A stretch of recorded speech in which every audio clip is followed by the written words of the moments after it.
Well, a very good evening. It's Sunday. Well, it's 8 p.m. exactly.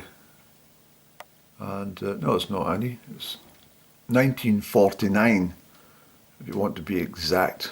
12th of November 23, and I'm sitting here gawking at this screen. And I thought to myself, because I'm waiting an upload being done, and it's processing, and I thought I never came back to tell you about the outcome from the BBC regarding the lies recently. I won't even mention the name of the storm because I don't like the names. The childish, immature, nonsensical naming of, as I said already, naturally occurring autumn storms. It's really petty. And I continually bombard the Met Office with information to that effect. But anyway, the BBC got back to me regarding this metre of rain.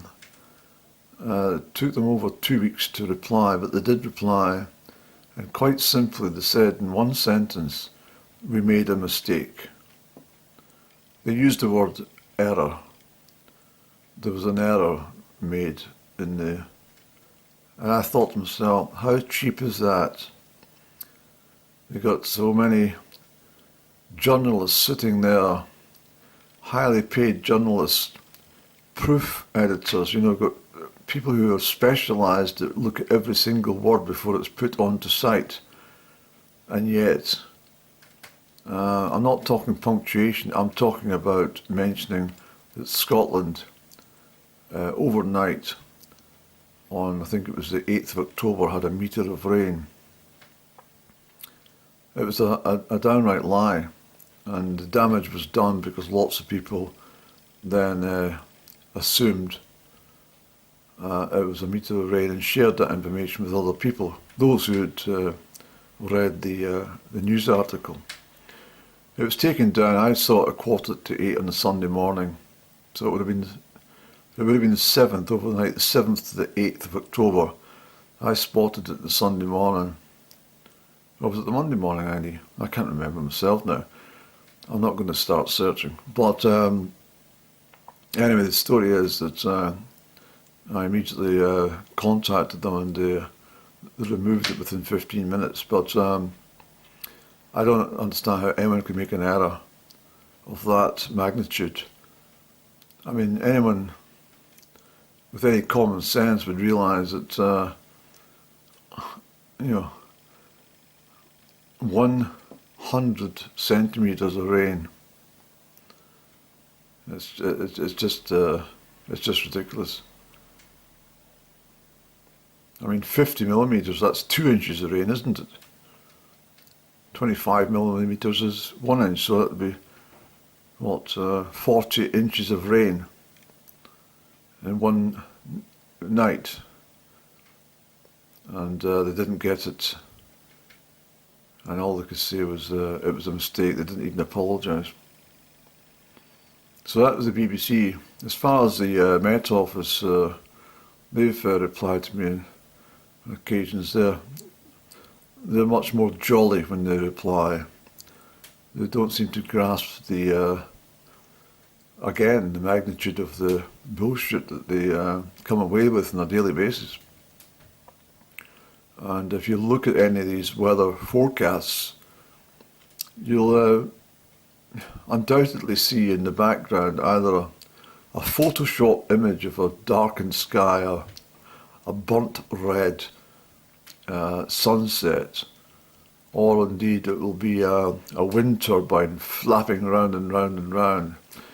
Especially when they've got storms forecast. That's named storms. Every bloody gust of wind has got a name attached to it now. On the, I will mention it so you know what I'm talking about. Recently we had something called Babette. Babette, what the hell's that meant to mean? And now we've got something called Debbie. Well, I've been out with girls called Debbie, and never have I written a Valentine card spelling it D-E-B-I. That's not how you spell Debbie. Dubai. It's not even how you spell Dubai, but it's the nearest I can find getting to it. So these people who sit and make up names, if they maybe spend a little bit more time checking the the forecast and giving accurate forecasts instead of fucking around with names, then we might be in a winning situation. So I might put that in my email to the Met Office tomorrow. I brought this surface pressure chart up just to have a quick look as to what's happening. Here we can see a developing low out in the Atlantic, okay? This is the one that they've called this bloody Debbie or something. It's all it is just it's November. We have lighthouses all the way around the country because Mr. Stevenson and his brothers back in the late 19th century decided that there was too many ships getting wrecked. Insurance companies were getting fed up, like Lloyd's and stuff. They're losing so much of their cargoes that they said there must be something done. And the Stevensons decided that, well, they'd step forward, they'll build some lighthouses, and these lighthouses are still standing. We've always had stormy weather. The Met Office don't seem to realise that we are an island, and there is nothing between us and the Canadian coast, or the American coast, Newfoundland is probably the nearest piece of land. Well, that's Iceland up there, and that's Greenland. Well, Greenland has never, there's always been arguments that Greenland is not that size. It's ridiculous. Every single map. I always remember that as a child in class, looking at Greenland, and I thought, Greenland's almost as big as Africa. Is it true? And it's not, it wasn't given, that's what it was. When I was learning about the different continents in the world, Australasia, Asia, North America, and Europe, and South America, and Antarctica. And I said, well, what about Greenland? Why has that not got, it's bigger than anything. And I was told to be quiet. But, so as I say, over to Newfoundland here, there's nothing to stop the weather systems. The Gulf Stream comes up here, and I told you before in a previous look, this United Kingdom, the British Isles do not sit like that. The lines of longitude and latitude for a particular reason. This island should be these islands should be stretched out, and the whole thing should be stretched out. But they compact it, and they make it look like that's the correct angle for the UK, but it's not. But what was I talking about? Yes, so again, there's bucket loads of snow in the mountains, and the Met Office have only once mentioned it as far as any of the forecasts I've seen. And all they said that I complained one day, and on the next broadcast they said there might be some snow in Scotland. That's what they told us. That was on Friday, I think it was. Yes, it was Friday past. There might be some snow in the Scottish mountains. And yet, every time I look at the mountain forecast, it's got heaps of snow. And anyway, I've lived long enough to know weather conditions. I've worked outside and stuff, and I know, and being outdoors in the hills and stuff, I just know weather. And so I'm contacting the Met Office, as I say, in the morning to say, why have you not mentioned snow for Scotland overnight or into Monday morning? You see this this occluded front, the occlusion.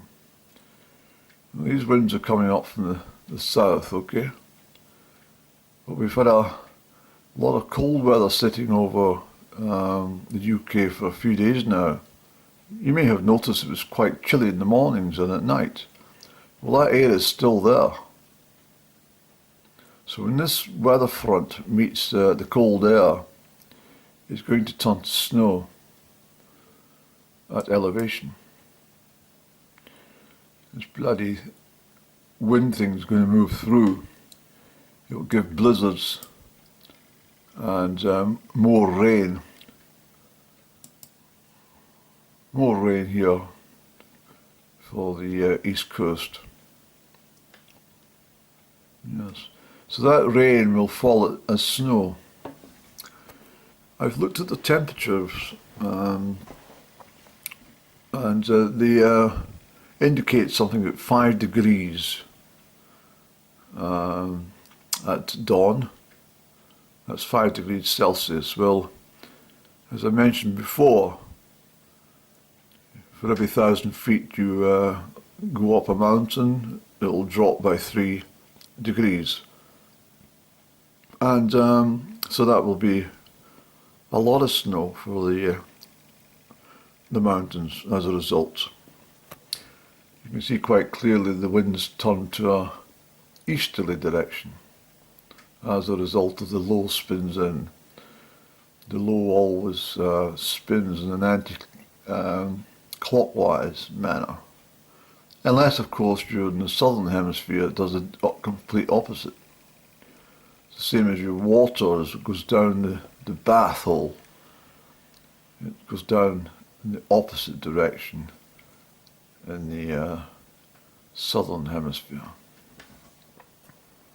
Anywhere south of the equator. Do you understand why I keep telling you that I mean, this is not the result of a bloody Big Bang. This has all been created by God, who is everything, absolutely everything, down to a whisker. He's thought of everything. But sticking to this forecast, and what they're not telling you is that we're going to get a lot of snow this winter. We're going to get a lot of snow. And I've had a check at, well, let's just have a quick look what's happening in Siberia just now. Yakults. Oh, they stopped taking the Yakults off. They've taken... Oh, here we go. Okay, so the temperature in Yakutsk tomorrow will be -12. That's not bad, is it? With a field light temperature of -18, that's at 11 AM tomorrow. It's not bad at all. Ah, this is more like it. -20. That's during the night, -20. Oh, here we go.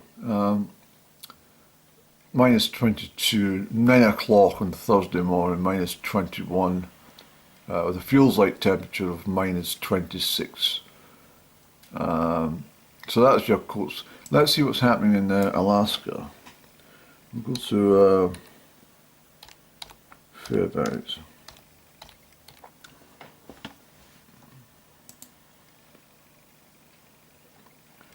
What day is this? So Monday, they've got snow overnight, 70, 80, 90% chance of snow in Fairbanks. The temperature of -7, -6 feels like, well, -12 during the night.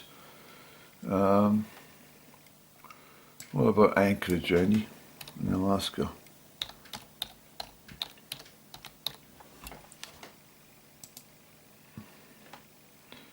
No, not too bad, but snow again, -3, feels like -8. So it's snowing in the Northern Hemisphere right round, but according to the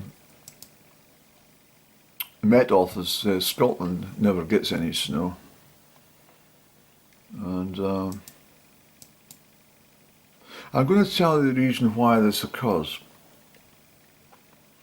I won't want to make this vlog too long, But what happens is these people are part of this cartel. The same mob that, well, that's why they put pictures of wind turbines up on their weather forecasts. They don't put a gas boiler behind the bloody screen. They put up turbines. They've been doing it for long enough. But more importantly, because they get paid by the government, well, the government always want to save money. They're always trying to pull a fast one on the citizens. Well, for the people who are claiming benefits and certain benefits, which right across the board from universal credit to what do you call it, employment support agency and pensioners and all that sort of stuff. Well, if the temperature went down below a certain level for a certain number of days, I think it was 5 days or 7 days, they automatically paid money out. It was part of an agreement between the Department of Work and Pensions, the DWP, and the clients, that if the weather was proven to be cold for a successive number of days, then an automatic payment would be made. But what the Met Office did, because they were probably instructed to do so, was they started to falsify the temperatures. So what they did was they decided they wouldn't bring it down to freezing. Even though like for myself, I've got a thermometer which can stick outside for 20 minutes and the mercury will give its exact reading. But it never correlates at all. I'm not just talking about just now, I'm talking about over the last 10 years, 8 years at least, since I've picked up on this. That it would never correlate with what official temperatures were with the Met Office. The Met Office supply the temperatures not only to the viewing public, but they do it for ITV, the BBC, and also for most of the national newspapers. Everything's based on what the Met Office say. And the DWP, the Department of Work and Pensions, obtain their readings from the Met Office. So what happened, and this is what brought me to my attention. Now, of course, it's all changed now anyway in Scotland, because whereas you used to get paid, I think it was £25 a time. If you're on certain benefits, if the temperature dropped below freezing or something, or it hit freezing for 7 days, I think that's the correct timeline.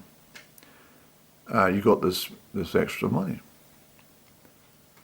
But now it's Social Security Scotland, and they won't pay out. So in England, if it hits -15 or something for a month, everybody down there that's on the correct benefits is going to be gaining. But in Scotland, they'll get bugger all, because it's now a devolved issue, benefits. And but I'll get away from the story, won't I? Well, it all ties into the same stuff. But what I'm really pressing at here is that the Met Office then decided that all the readings would come from a certain weather station. So, for example, most of Scotland now has a reading from Strathallan. So Strathallan covers a massive area. So whatever the temperature is doing at Strathallan, the DWP will take that information and make a decision whether they're going to pay out or not. Of course, it's changed, as I said, because now it's Scottish Social Security, so they don't give a toss about what's happening in Strathallan or anywhere else. But the point is that before the Scottish Social Security took on the benefits from the DWP, Scottish claimants were getting regular payments. So, for example, those people who lived in Braemar, one of the coldest places in the country, they would get regular payments because the temperature had fallen so low on a regular basis for the exact length of time that the DWP had the figures to trigger it for. But the thing was, their readings were not coming from Strathallan. Their readings were coming from Braemar. You understand me? Not only that, because I've checked, if you lived in Alyth, in northeast Perthshire, or into Angus, it's certain, I think it's still in the Perth and Kinross area, their readings were coming from Braemar. So people in Alyth were getting regular payments because the temperature had dropped to a certain level, but the people along the road in Bergowrie or Dunkeld were not, because their readings were based on what was happening at Strathallan. So I brought this to the attention of the Met Office. This is what kick-started things for me way back about 2016 or 2017, because I was rather intrigued as to what was all this fiddling and mucking about with the figures for. Of course, it can't give me a straight answer. Or they won't give me a straight answer. I think they're trying to infer that I was in some way deluded. But I've checked. But what I also wanted to bring to the people's attention here is Strathallan is only so many metres above sea level. Whereas if you're living in the higher reaches, then the temperature can be much colder. I've talked to you before about the difference between the temperature being lower at the lowest point of the valley as opposed to the mountaintop in extremely cold conditions. So that's true, that's correct. That's why you get the fog coming down into the valleys, because it's colder down there than it is at the top. However, the temperature zone is still colder at 500 metres than it would be at 80 metres above sea level. Do you get what I'm talking about here? Strathallan is probably not the coldest place in the country, but they take all their readings for Department of Work and Pensions for Scotland from that point. I don't even think they take it from Braemar any longer. I haven't had a look. I didn't see the point in pursuing it. It didn't mean anything to me. Something I was looking one day, my mind went, that's interesting. I wonder if anyone knows about this. So maybe I should just do a fairly extensive blog with this and data and information as to what I'm talking about. But for now, let's revert back. Cold air, mild air, clouded fronts, storm developing in Atlantic, northerly winds coming round, gathering cold,